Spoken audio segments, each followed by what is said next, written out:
Well, I hope everyone is enjoying the day out today. It is gorgeous. Spring is finally here. I want to welcome you to my podcast, YQG in Bloom. I am your host, Tracy Martins. Now, today I am talking to Steve Gavrilos from Eastown Pharmacy. He is the pharmacist and the owner, as well as he likes to talk about and promote the whole food, plant-based diet. Did I get that right? You got it right, Tracy. Oh, hi, Steve. It was so nice to have you here. Tracy, thank you so much for inviting me here. And I want to congratulate you, first of all, on the YQG in Bloom's show. I think it's fantastic that you promote the businesses in Windsor, and I give you and John a lot of credit. And you have a fantastic studio here at Clear Rock Studios on Eugenie. So thank you very much for the opportunity. I'm really excited to be here. Thank you so much. How long have you been a pharmacist, first of all? Well, I've been a pharmacist for a long time, actually, since 1987. So it's about 36 years this year. And I've been mainly an independent pharmacist for that whole time. Okay, so you've had Eastown Pharmacy the whole time? Actually, no. See, Eastown Pharmacy is actually my 7th, if I count. I've had 6 pharmacies prior to that. Mm-hmm. One of them, I was a majority partner out in Tecumseh Town. Another one, I was a partner with a great friend of mine. And the other ones, I owned them all by myself. As a matter of fact, I had one right across the street from you, Kitty Corner, on Howard and Eugenie, which was a pharmacy, cafe, and drive-through. It was called the Medicine Cup, and it was a very good business model, but unfortunately, the city and some other parties involved kind of affected the access to the property when there was expropriation and construction that happened. Yeah. So anyways, but yeah, I've had a lot of experience over those years. I had a really nice pharmacy in South Windsor called Pharma Health Drugstore. And I really enjoyed that area. It was in Yorktown Plaza on Grand yes. Yeah. Right by my house. Is that where you live? Yeah. Great area, a lot of great people out there. I really miss the area. I made a mistake. I think I look at it as a mistake to go to Target and become the Target pharmacist with my good friend and business partner. Unfortunately, Target pulled the plug after 2 years and declared bankruptcy. So we had to move back to that location in that same plaza, built a new pharmacy called Yorktown Pharmacy. And unfortunately, with all the debt that was accumulated, we had to, kind of sell the pharmacy.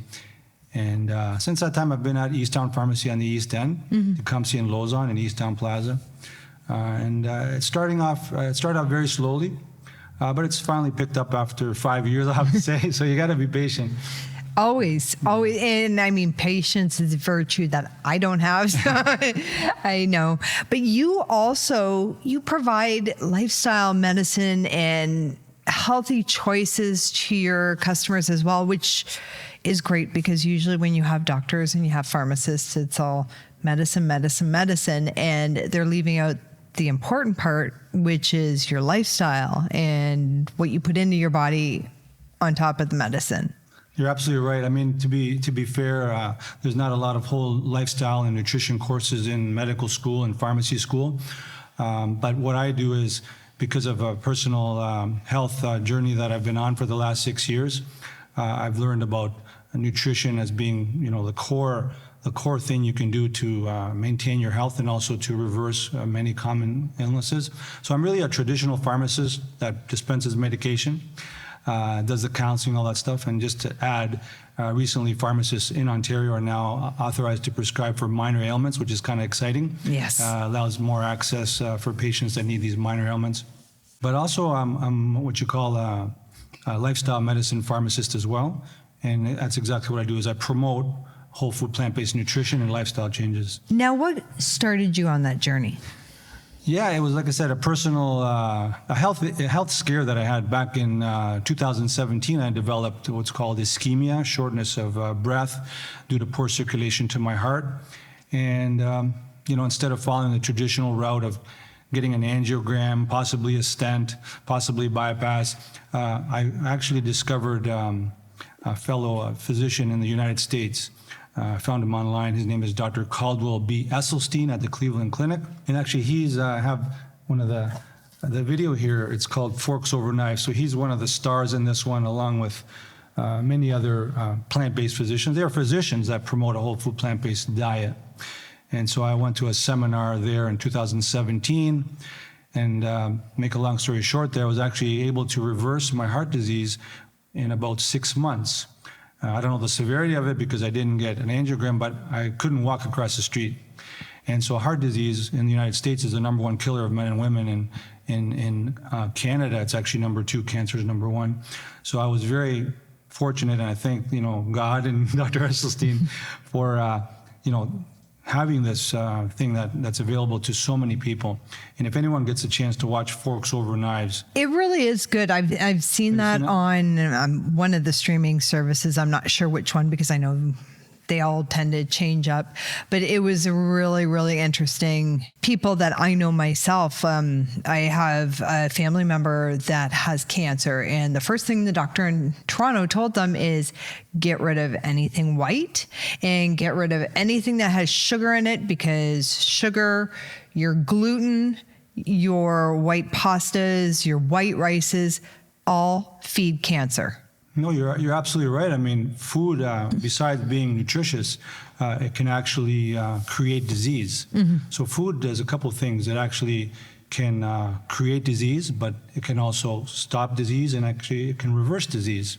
So depending on the kind of food that you put in your body, and you mentioned it perfectly, Tracy, it's all about the processed foods. I mean, people don't realize it too much because it's not really heard too much. We hear about diabetes, and we hear about type 2 diabetes and obesity and heart disease and cancer, unfortunately. And these have become normal in society today, whereas, about 40, 50 years ago, you wouldn't hear that, very much because most people were healthier, I would say. But the problem is we don't hear about NAFLD, non-alcoholic fatty liver disease. Non-alcoholic fatty liver disease is just how it says. It's when the liver accumulates so much fat that it creates insulin resistance, where the insulin doesn't work. And it creates all these metabolic problems in the body where you get high cholesterol, high blood sugar, high blood pressure, and then obesity as well. So you're absolutely right about the processed foods and the flours and stuff. Well, I don't have fatty liver disease, but as we were talking about, I do have diverticulosis, but I've had many flare-ups over the years that were misdiagnosed from doctors, which is common. I mean, a lot of our ailments that we do have, it's guessing games as to what causes it or what doesn't. So I was told the standard, don't eat anything with skin, anything with seeds, and I found out when I went keto, all of a sudden I was able to eat everything again. And it was the gluten and anything white was causing a lot of inflammation. But my point being was that from all of my different flare-ups throughout the years, at first the doctor had told me they thought I had liver cancer because they saw tumors in my liver, until we did a little bit more research to find out that I had like 8 cysts, non-cancerous, but they were all cysts caused from the inflammation and the infection from the diverticulitis.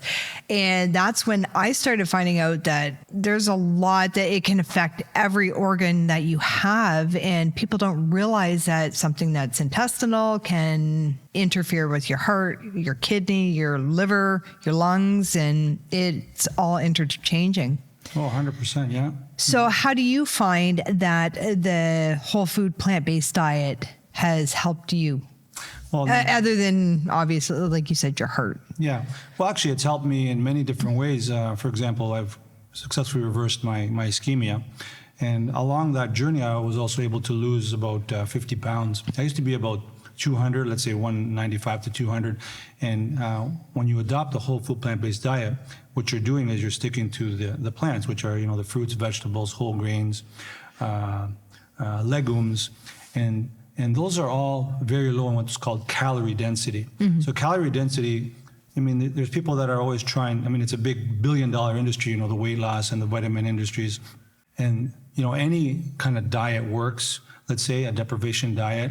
when you have deprived calories and you have low calories. But the problem is they're not sustainable. When you stick to a whole food plant-based diet, you're not really depriving yourself. You're not really hungry. You're not hungry at all because you're eating enough food to make you feel satiated. It fills up your stomach, 50, 60, 70%. And then at that time, you're not hungry anymore, but at the same time, you've taken in less calories. That's the beauty of the whole food plant-based diet, is that you can constantly eat. You're not starving yourself. With the whole food plant-based diet, can you still have whole grains? Yeah, that's a good question. With the whole food plant-based diet, you can have whole grains because they're not processed. For example, people that eat oatmeal, oat flakes, those are highly processed. But then when you go take it back a couple steps and you get to steel cut oats, those are very minimally processed. But what about the rolled oats that you still have to cook on the stove for like 5 minutes? They're the ones before the steel cut. Are they processed?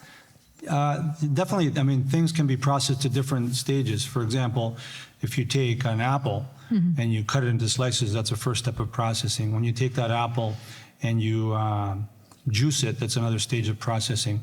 When you take that apple and you put it in apple pie and you add, sugar and let's say fat and whatever, and the flour as well, that's the last stage of processing. So whenever you move up a step of processing, you're taking away the actual fiber in the water, which makes up the whole food. And when you do that, you're losing, first of all, the original grain. Let's talk about oatmeal, as you said. The original grain has the coating on there, and it has the vitamins in there, and it has, all the nutrients in there. But then once you process and you get the rolled oats, then you basically stripped away all those things. You've stripped away the vitamins, you stripped away the fiber, and all you're left with is the carbohydrate, like the flour. So there's not really any difference with that. So stick with the steel cut oats, which works out because a lot of people are so busy. They do the overnight oats, which is great for the steel cut because it takes a while for them to be processed. And what about whole grain bread? Yeah, all those things are, processed a bit, but obviously we're going to have to introduce them into our diet to some extent. The whole food plant-based diet doesn't mean you have to be 100%, eating foods from the ground, because whole food means the way it grows in the ground, or when it comes on a tree. Those are whole foods; they're in their original state. But of course, if you keep those to a minimum, the whole grain bread. It's a lot better than the processed. Again, you're still having some of the original intact grain in there. It does have more calories than, let's say, if you have a potato or if you have a sweet potato. Those are less calorie density. So the more you go away from the original food, you're going to have more calories. And then when you go all the way up to processed food like junk food, you're talking about 2,700 calories per pound. Whereas, for example, vegetables are about 100 calories per pound. Yeah. Now the worst thing though is oil. Oil, people think it's very healthy, but it's got the most calorie dense product on the planet. For example, oil is 4,000 calories per pound. And that's why when you take a tablespoon of olive oil, you look at it and it says 120 calories for a tablespoon. Yeah. That's equal to 2 apples. And then I tell people, well, what are you going to get full from? Are you going to get full from a tablespoon of olive oil, or are you going to get full from 2 apples?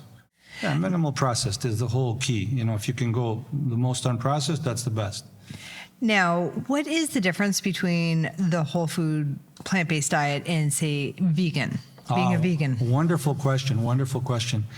Well, they're kind of used interchangeably, but the whole food plant-based diet, which sometimes they call plant-based diet, but the correct terminology is whole food because the word whole is very important.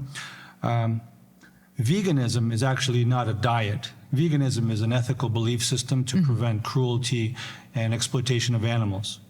So because vegan, they call it a vegan diet, doesn't have any animals, you don't eat animal products or dairy, eggs, cows, pigs, sheep, chickens, and they use it interchangeably with whole food plant-based diet.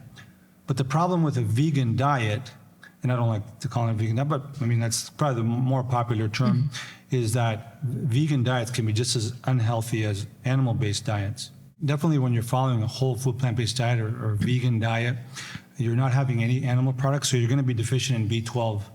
So vegans, and I support vegans 100%. I think it's a fantastic thing, and I agree with that 100%, to stop exploitation and animal cruelty. But the vegans, there's a difference between a healthy vegan, as you said, and an unhealthy vegan.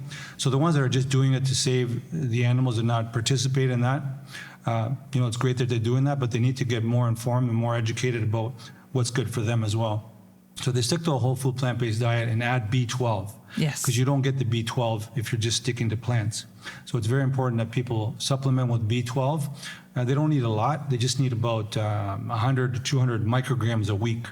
So like I take 1,000 micrograms 1 or 2 times a week. I mean, I'm probably overdoing it.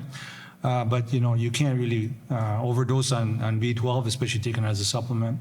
The other thing I always recommend to people in general is to take vitamin D. Mm-hmm. Oh, yes. Yeah, vitamin D is very important. Of course, you get it from the sun, not from animals, but I recommend those 2 things. I found out when I was a teenager that I was B12 deficient, and I actually had lost my short-term memory for 24 hours. I knew who I was and I knew who everybody else was, but I couldn't remember anything that I had done. And it took a neurologist to find out that I was B12 deficient. So I take 1,250 mcgs a day, as well as the B100 or B complex. Because I found out that no matter how much fruits and vegetables that you eat or B12 rich foods, that your body just doesn't maintain it. It doesn't keep it. It just flows through your system. I want to talk about the blue zone, which my gram lived to be 96, almost 97, and my great gram was 94. So why don't we touch on that and how I can make sure that I can live as long as them? The blue zones are areas in the world where a fellow named Dan Buettner, he basically went and studied these type of people, and they lived to their 80s and 90s and some in their hundreds. They're centenarians. And so he studied why are these people living so well with so long with very few medical conditions. And there's 9 principles that people in the blue zones follow. One of them is to be active. They don't have to do exercise like going to the gym and stuff, but as long as they're gardening or walking or moving around. Another one is to have purpose in their life. When you wake up, you have a purpose, something to live for. Another one is to eat less meat. Another one is to eat more beans. They found that a lot of these people eat more beans as a staple. Another one is to have family and have connections, social connections, reduce your stress. Stress is a big thing. Stress is a killer. And not to get off tangent, but to get off tangent, stress actually increases cortisol in the body. And cortisol is good in the fight or flight, if you're running away from a lion or something. But when we're constantly under stress, in this society we're always under stress, these high cortisol levels cause a lot of inflammation. And increased cholesterol, increased blood pressure. So that's another one that, find time to relax. Like in those blue zone countries, they'll take a siesta in the afternoon. It's definitely not North America. It's not North America, definitely. Yeah, we're always go, and that's why our lifespan and our health span is a lot less. And so the blue zones, the main thing that they did, the common denominator for them is eating more of a whole food plant-based diet. Like Okinawa, Japan, for example, the home of the Karate Kid, I always say that. Okinawa, Japan, they have a 95% plant-based diet. They might eat some seafood. I'm not sure about animal products. They eat seafood. But the bulk of their plant-based diet is sweet potatoes, because there's a lot of fiber in sweet potatoes. They're low calorie density. You have Sardinia, Italy, Icaria, Greece, Nicoya Peninsula in Costa Rica. And the 5th one, which I always tell people because I get shocked, is a place in Loma Linda, California. You want to know why I get shocked? Yeah. Because the United States, what's the population of the United States? 330 million? They're 5% of the world's population. There's like about 8 billion people in the world. 5% of the world's population. They use 75% of the world's drugs. That doesn't shock me. That's huge. So then you have this place in Loma Linda, California, where these people are actually part of the blue zone. Say they live healthily till their 80s, 90s, and 100s. Say, well, how does that happen? Because they avoid the North American or standard American diet, which is laced with saturated fats, animal products, junk food. Junk food is a big one. We don't want to give it any less attention. That's a huge one. And so they basically, the Loma Linda people actually follow parts in the Bible. That's their kind of motivation to say, I'm going to avoid animal products. They don't drink very much alcoholic. In the other blue zones, they might drink 1 or 2 glasses a day, let's say. But the people in Loma Linda, from what I understand, they don't hardly drink any alcohol. And it's just amazing that they're there in a pocket in the United States. And here in Canada, I mean, anybody could be living in the blue zone, in their own blue zone. Because I tell people, like I've been to some monasteries in Greece, and it's called Mount Athos in the northern peninsula of Chalkidiki. And so you see how the monks there live, and what they do is they follow a predominantly plant-based diet. They eat fish once a week. So that's 48 days a year. That's the only time they're having really animal products. They still have dairy and eggs. But I say, listen, if you know what these people do, like you mentioned, why don't you take that back to your house? Why don't you do it? You don't have to go live there. I mean, take that back to your house. Eat basically mainly plants. If you eat animals, it's up to you, because some people want to participate in that vegan type of philosophy, which like I said, I agree with 100%. But if they do want to say have meat, make sure that it is organic, grass-fed, low in the saturated fat, the lean. That's exactly it. Because the whole food plant-based diet is not like 100%. Perfect is the enemy of good, as Dr. Shane Williams, a cardiologist in Bracebridge, says. And he promotes whole food plant-based nutrition. Perfect is the enemy of good. So you don't have to be perfect 100%. But if you can switch from eating meat, if someone could switch from eating meat, let's say 3 times a day to 3 times a week, right there, number one, you're going to lose weight. Because you're going to avoid the saturated fat, you're going to avoid the stress hormones, you're going to avoid the antibiotics, you're going to avoid the growth hormones. And you touched on a very important point, that if people who are eating meat, and I don't expect people to wake up tomorrow and stop eating meat, and I understand that, but don't eat the meat that's from factory farming. Industrialized factory farming, We've been through a pandemic for the last 3 years now. Where did it come from? It came from, I'm not going to say where this pandemic came from because there's different theories, but in general, pandemics, like they come from animals, livestock being housed so closely together with the diseases and the antibiotics and all that stuff. So when you're eating meat from factory farming, you're getting those antibiotics in there. And it's destroying your microbiome. It's destroying the good bacteria in your gut. That's the main thing. So if you're going to eat meat, make sure, as you said, to get the one that's free of antibiotics and free of steroids and free of all those things. I have bought organic, grass-fed, hormone-free, extra lean ground beef. And then I've also gone to the grocery store and bought the extra lean ground beef. The amount of grease that comes out of this extra lean ground beef from the grocery store compared to the extra lean ground beef that is organic and grass-fed, there's nothing to drain out of that one. So it's costing you a little bit more, but at the end, you're probably saving on medication and you're saving your health. Well, absolutely, yeah. When you pay for something that's higher quality, hopefully it's going to be better for your health. But, just to add something to what you said, I mean, I love plant-based hamburgers. You can even use a portobello mushroom and make it into a hamburger. You can Those are really good. Bean burgers. You can make bean burgers, chickpeas. You can add the steel-cut oats in there. We love to have, whole wheat spaghetti. But instead of ground beef, we use lentils.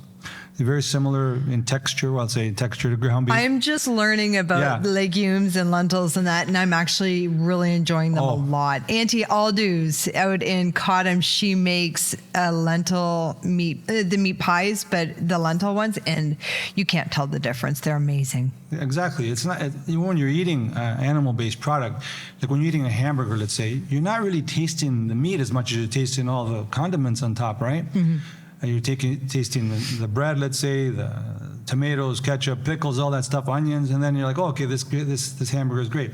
You can substitute a plant-based hamburger for that, and it basically tastes the same way. Yes. And lentils, you mentioned about legumes. I mean, the beautiful thing about legumes is that they're very high in protein. People worry. That's one question that people say, well, how am I going to get my protein if I follow a whole food plant-based diet? But there's these people and these athletes in a movie called The Game Changers, and there's one fellow, Patrick Baboumian, and he's one of the strongest men in the world. He says, how are you as strong as an ox when you don't eat meat? And his answer is, well, have you ever seen an ox eat meat? The strongest animals in the world do not eat meat. When you think about the giraffes, the rhinoceros, the cows, the horses, they're very powerful animals, but they don't eat meat. The gorillas, for example, they get their protein from the plants, because plants are not just they're not just carbs. They actually have protein in there, but they have the right amount of protein. They also have fat as well, like lentils, for example. Again, it's a great one because it has protein, quite a bit of protein, and it has quite a bit of fat, but not as much fat that can cause, as I mentioned before, this fatty liver disease.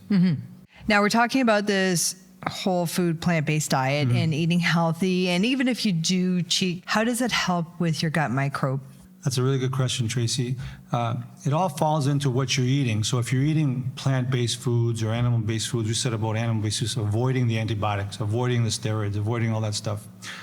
But the moment you leave those two groups, because you said before you follow a keto diet, and more or less what you did before. I need to get back into that. I think why I haven't yet is because now I want to try and figure out what you were saying about having a whole food plant-based diet keto wise, which I didn't know you could do. I thought it was bacon and fat and that was it. I didn't realize that we can do it in a healthful way. Exactly. And that's what the basis of this book here called Metabolical is. It's written by Dr. Lustig. His first name is Robert. And this talks about the toxic food environment that we live in. And you asked about the microbiome. Whether you're eating plants or animals, if you're avoiding processed, if you're avoiding antibiotics for animals, but if you're avoiding processed, the processed food is the killer. It's what we do to the food that creates this problem. So whenever you process food, it becomes, as you mentioned before, all sugar and flour. And what happens to sugar and flour when we eat such an excess, which everybody in North America eats excess flour, is it gets converted to fat. Excess sugar, because our body can't use it, gets converted to fat and it accumulates in our liver. And so when it accumulates in our liver, we get all these, as I mentioned before, insulin resistance and all these things. And so at the same time, when you're eating processed food full of sugar, full of oil, full of salt, it goes into your intestine, obviously, and you're not giving your intestine the fiber that it needs, because your intestine, the good bacteria in your stomach need fiber. That's what they survive on. And that's why a lot of the gastrointestinal diseases, from what I understand, when you're not feeding your microbiomes, then they'll start attacking your gut. So I'm not 100% sure about diverticulitis or diverticulosis. It's really confusing because in order to have the good gut health, you have to get rid of all the whites and the gluten and stuff like that.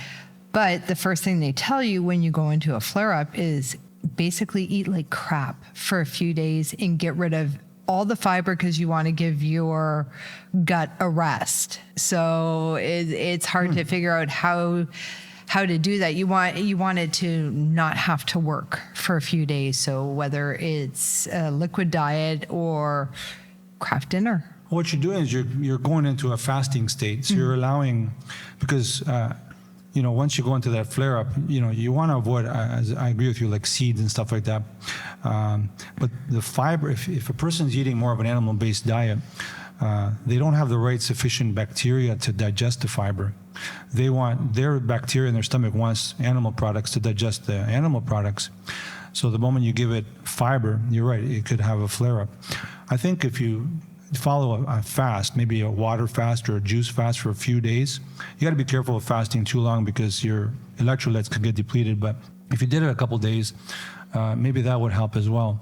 And also I read about gastrointestinal issues and maybe eating like boiled vegetables, let's say, like a squash or something like that, that's actually boiled and bland. I don't know if you ever tried that before. It's not bad.